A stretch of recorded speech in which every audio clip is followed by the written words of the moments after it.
CRPGs have been a tough genre as of late, but Zoria took up the challenge with a slate of novel mechanics, adding survival and simulation elements to the traditional style. It's not a huge step away from the basic formula, but it's a real blueprint for future developers to follow. Combining RPG and puzzle elements in interesting ways, Flowstone Saga is far more than a simple Tetris-like. The combo and skill systems are easy to master and offer a range of different approaches. It's a great choice for anyone looking for something different in the fast-growing RPG space. The social anxiety-themed RPG Moncon definitely takes an interesting approach to its framing, but there's more here than just a quirky presentation. The rhythm-based gameplay and non-standard weakness system uniquely reward players for paying close attention to the narrative and environment, bringing story and gameplay closer together. In a year of physics-based games that were mostly frustrating, Fantastic Fist brings physics to platforming in a way that's very satisfying. The keyboard and mouse layout is easy to use, and there are plenty of interesting mechanics to keep the game fresh throughout.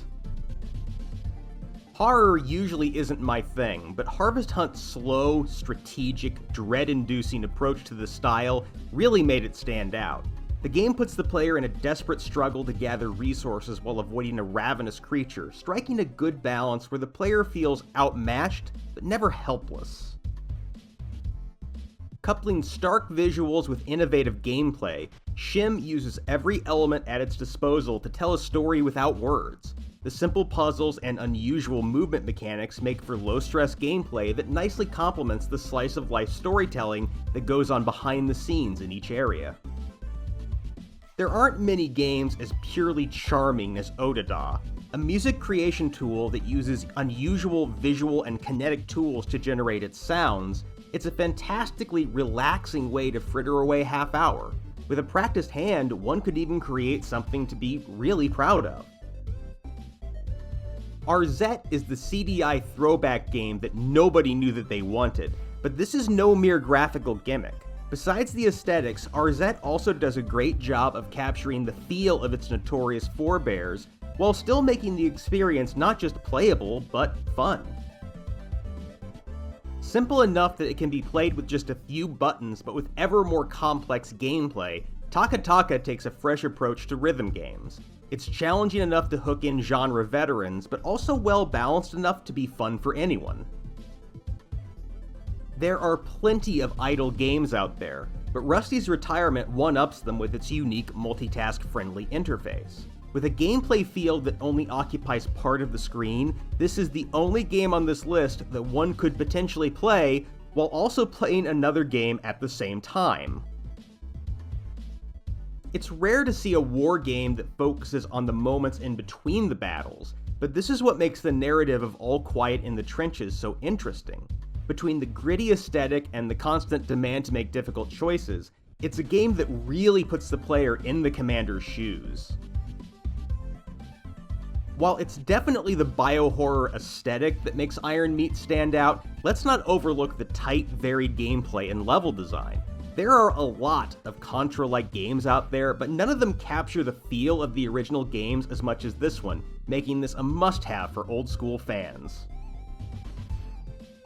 2024 was a solid year for old-school puzzle games, and Isles of Sea and Sky in particular does a great job of blending old and new. With puzzles that are challenging but fair and sensible, and a non-linear design that makes most puzzles optional, it offers a retro experience without retro frustration.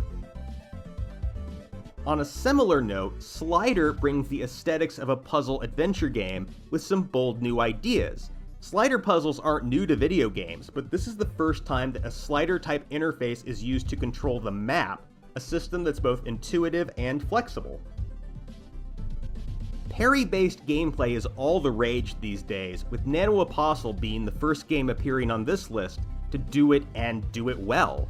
It's a brutal boss rush with some complex, varied multi-stage boss fights that also feature some wonderfully interesting designs and animation. Few games capture the simple joy of flight with as much style as Europa.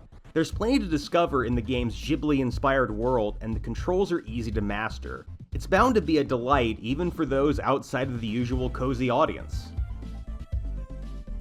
Combining surreal humor and hand-drawn animation with a genuinely touching story, Jay's Really Peculiar Game is a great take on the JRPG subgenre. While the story is the main draw, it's also pleasing to play, with a simple but novel timing and momentum-based combat system. The strange, scratchy art style in Death of a Wish is a fantastic complement to its dark yet hopeful story. It's not an experience for novices, but anyone with a talent for dodges and parries will find an expansive, challenging game with robust customization options and plenty of variety. It's been a rough few years for TRPGs, but there have been plenty of bright spots here and there, and Arco is definitely one of them. The combined real-time turn-based combat system gives Arco a distinctive feel that no other game really brings to the table. The setting also adds to the experience, with the enchanted take on colonial-era North America offering a lot of interesting events and side stories to go along with the revenge-driven central plot. It's a great twist on a struggling subgenre, and I hope to see more like it in the future. So-called AAA games haven't exactly set the world on fire, but it's great to see the occasional success like the Thaumaturge. The urban fantasy version of interwar Poland is a thoroughly unexplored setting, with a story that weaves between family drama, imperial politics, and the mystery of the underworld, all laid out with a tremendous amount of detail. And while combat is subordinate to the investigation, the combat system is simple, intuitive, and flexible. Overall, it's an interesting approach to CRPGs and worth a closer look for anyone in search of something different.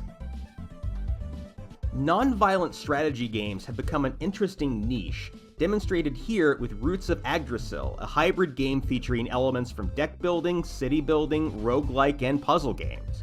Once the player gets over the initial learning curve, there's a lot of flexibility in how the game is played, and it's satisfying to watch the settlements grow in each area. Add in an evolving storyline and replay value with occasional side quests and upgrade paths, and you have a game that has plenty to offer to the typical strategy fan. It's always nice to see a conventional 2D platformer break out and do well, and Anomaly Agent nails the genre with a blend of mechanics. The game's surreal time-bending story and aesthetic is a strong initial draw, but it's the combat, a combo-based system with a wide range of melee, ranged, and area effect attacks, that makes the whole package feel nice. Overall, it's a must-try for fans of platformer combat and surrealism in general. The 2020s have seen the long-awaited return of the God game, with the Universim being one of the better designed and ambitious takes on the classic PC genre. The Universim punches well above its weight in terms of production values, with detailed living worlds and societies, and some fantastic weather effects. Meanwhile, the gameplay excels with easy-to-understand infrastructure and lots of options for automation, while still including the destructive, hands-on effects associated with God games. Even in a market full of city builders, this is still one you shouldn't overlook. I have a soft spot for games with Chinese aesthetics and themes, and Nine Sols offers that and a lot more. The parry-based gameplay is tight and fluid, with lots of difficult bosses to test out one's skills. However, it's the Taoism-influenced visual design that really sets Nine Sols apart. The stylized yet high-detail graphics are enthralling enough to make the game worth playing just to find out what strange, pseudo-mystical wonders are lying around the next corner. Puzzle-based adventure games can be tricky to design, as one needs to have novel mechanics that are still simple enough that the player can quickly grasp them. Guayata's two-layered levels, with each area playable in action-adventure or pure puzzle variants, certainly fits the bill. Each area has its own distinctive mechanics that tie nicely into the theming, and the story is robust enough to keep one pushing through all of the challenges. Overall, it's a great modern take on a classic gaming style. I'm not much of a fan of physics-focused games, but What the Car really nails a sweet spot between being funny and being fun. The game's whimsical presentation is an instant draw, with each of its many levels being a little gag in itself. But beyond the humor, the levels feature a wide variety of mechanics as well as a range of difficulties, allowing the player to choose either an easygoing experience or something that demands more precision. All in all, it's just a joy to play, great for both short and long gameplay sessions. The short explanation of Decline's drops is that it's the design of Yoshi's Island with the mechanics of Guacamelee, but this really undersells it. It's a surprisingly large game with lots of nooks and crannies for completionists to explore, while featuring the old-school platforming and puzzles that nostalgists want. The topper is the soundtrack, a mellow, moody set of tunes that perfectly complement the hand-drawn aesthetic. Fans of any kind of platformer are going to find something to like in Decline's drops. At this point, it takes a lot for a Metroidvania to stand out for me, and with Turbo Kid, that standout element is simple. It has a gigantic world with a bicycle that's perfect for exploring it. Turbo Kid features everything else you'd want in a game like this: lots of secrets, character customization, varied side quests, and big elaborate boss fights. But it is the act of exploring a large, constantly changing world that puts this one a cut above the many other similar games that launched this year. The puzzles and roots of Yggdrasil are certainly interesting, but the winner for non-violent strategy has to go to Dawnmaker for its deceptively simple yet truly deep deck builder and positioning mechanics. Dawnmaker fits well into the easy-to-learn, hard-to-master school, offering many paths to finish each level and each run, while varying the gameplay enough that the player can't count on a singular strategy working every time. Whether you're a newbie to strategy or deck builders, or a veteran looking for something different, Dawnmaker is likely to suit your tastes. There aren't a lot of indie games that tackle stealth, and it's worth celebrating when one does it as well as Erebon. The design really clicks, offering huge areas full of secrets, traps, and possible paths, along with character powers that grant many ways to approach any problem. The movement might be the most impressive aspect. The way the protagonist leaps between shadows and surfaces is extremely fluid and highly satisfying once the player has mastered the controls. It's a game that weds style and substance in a way that games just rarely do. Hey, if you skipped right to the top 10, that's cool, but please don't forget to like and subscribe. It really helps me, and indirectly helps the developers of games like these. 2024 was a banner year for narrative games, especially those employing satire. Corpo Nation pokes fun at a lot of business practices and cliches, but it's also a rare game that works in jabs at the gaming industry without coming across as preachy or self-important. For that reason alone, it deserves this spot, but Corpo Nation brings even more to the table. While the ever-evolving story is the reason you'll want to play Corpo Nation, the story is strongly supported by the central gameplay loop, a simple sorting minigame where the rules are constantly changing and getting more complex. There are definite shades of Papers, Please here, but try to appreciate Corpo Nation for its own merits. It's a game that's easy to pick up and has a lot going on under the surface of its insular, corporate world. Any good strategy game is going to be built around a simple, central concept, and for Shogun Showdown, it's all about managing time. Whether it's queuing up an attack or even just turning around, everything takes time, for the player and the enemies. Combine this with a linear, one-dimensional combat field that offers few avenues to evade attacks, and you have a game that really requires some careful planning. It's a testament to how well it's all designed that this is never frustrating. Setting up attack combos, tricking enemies into hitting each other, and slipping through a challenging fight without a scratch are all extremely satisfying. And while the most impressive plays demand a lot of foresight, the mechanics are overall much more forgiving than those in most roguelikes. It all adds up to a game that satisfies in run after run after run. There really aren't enough games that capture the American mystique of the road. Heading Out does a stellar job there, recreating the essential strangeness of a cross-country trip. It's an odd bird itself, a driving game that isn't a racing game, but focused more on the narrative of the highway. Narrative games are all about detail, and it's in this aspect that very little else came close to Heading Out. The game's stylized, super high contrast aesthetic is absolutely gorgeous, with a ton of fine detail on the cars and everything else you might whip past at 80 miles an hour. But it's the characters that really catch the imagination, whether that's the radio personalities who chronicle the protagonist's journey in a typically over-the-top fashion, or the mystical figures that pop in during random events. Meeting people and Heading Out never gets old, and that's what makes it a real winner.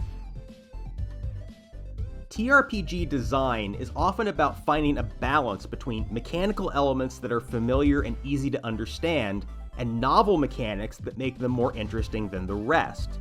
This is where Dream Tactics really wins the day, being a familiar game that has a lot more depth than its simple cartoony presentation might suggest.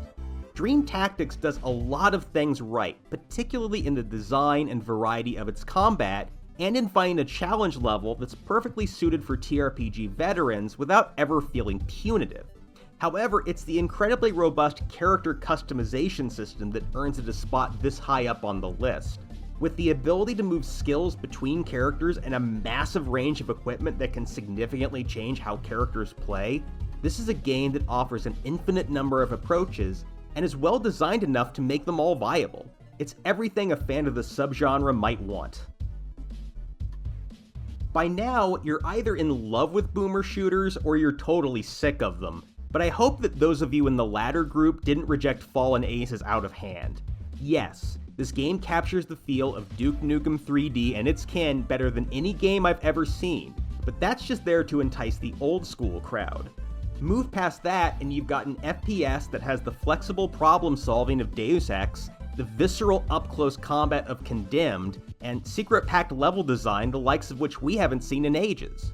The cherry on top is the pulp comic aesthetic and storytelling. While Fallen Aces isn't the first game to go with a vintage comic look, I can't think of any other games that came anywhere close to recreating that 4-color newsprint glory. It's a game that manages to be gritty and gorgeous at the same time, and that's no mean feat. Even more so than other types of games, narrative-driven titles need to make a strong first impression. There needs to be something about the game that's so beautiful, or bizarre, or intriguing that the player longs to be immersed in the world and the story. That's pretty much what I felt when I saw the first trailer for 1000X Resist, and the final product didn't disappoint at all. Science fiction settings are a staple in video games, but there aren't many that try to tackle this kind of narrative, one that's surreal and emotional and driven by forces beyond easy understanding. It's a story that lends itself to some unforgettable imagery, as well as time-bending mechanics that leave the player with just enough control to realize how little control they have. There just weren't any other games this year with stories anything like this, which makes 1000X Resist an absolute must for anyone in search of something unique. I'm a big fan of old school platformers even when the market isn't going their way. They're easy to understand, but with room for greatly varied design and mechanics, they eat up exactly as much of your free time as you want, and they are, dare I say it, fun. Berserk Boy is a fun game and a fantastic platformer overall, but I feel like it's also greater than the sum of its parts.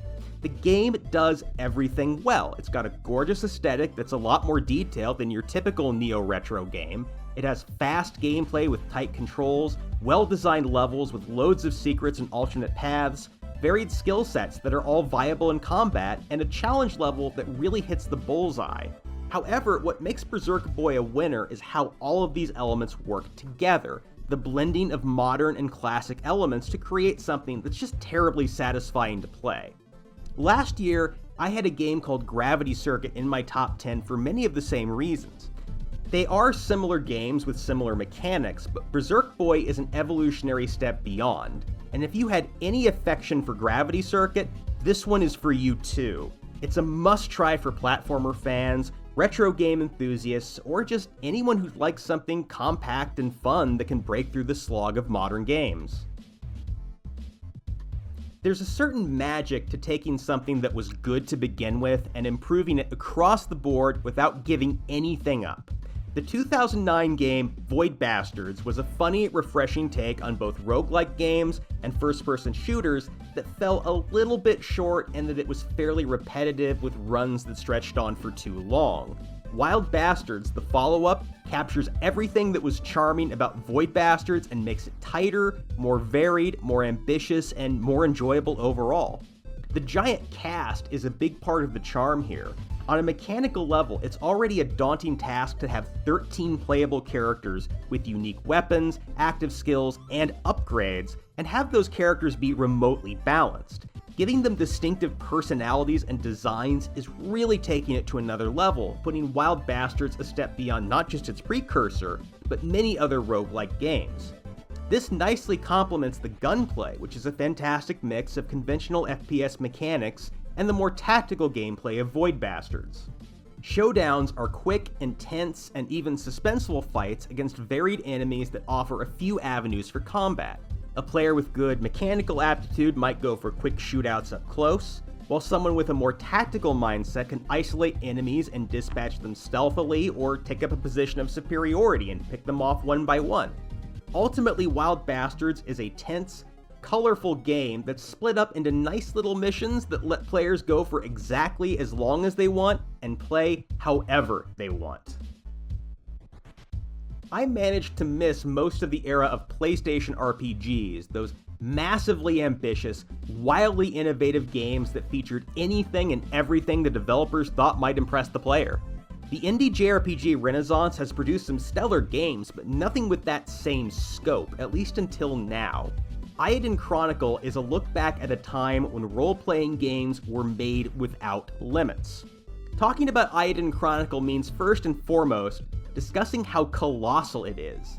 The game has a fairly elaborate plot, but one could easily play it for dozens of hours without even noticing. There's just so much wandering to do, so much to discover, and so many different side quests and tasks. You might take a short detour to pick up a new party member and end up spending 5 hours on trading, town building, fishing, racing, and about half a dozen other things. Little is mandatory, so a completionist can explore for days on end while someone else can head straight to the end of the plot. But it's not just the amount of content at play, but the mad abandon with which it's implemented. In an age where video games are increasingly formulaic and predictable, it's rare to see a title embrace an ethos of add it if it's cool. Eiyuden Chronicle can go from serious wartime drama to the heights of silliness, from RPG tropes played straight to borderline satire. It's not the most coherent approach, but honestly, who cares? In a period where so many games are just joyless, here's one that does everything it can to be amazing and absolutely nails it. So I know that some of you skipped right to item number 1, and that's fine. Just remember that we did look at a lot of other interesting games, and I hope you'll look some of these up on your own time. But now, my pick for Indie Game of the Year 2024. When I pick games for the top of a GOTY list, I'm looking for a few things. Fundamentals matter, of course. I want to see good design and controls. I also give a lot of weight to games that are genuinely innovative, the ones that take risks with their mechanics, aesthetics, and narratives that A-tier companies aren't willing to take.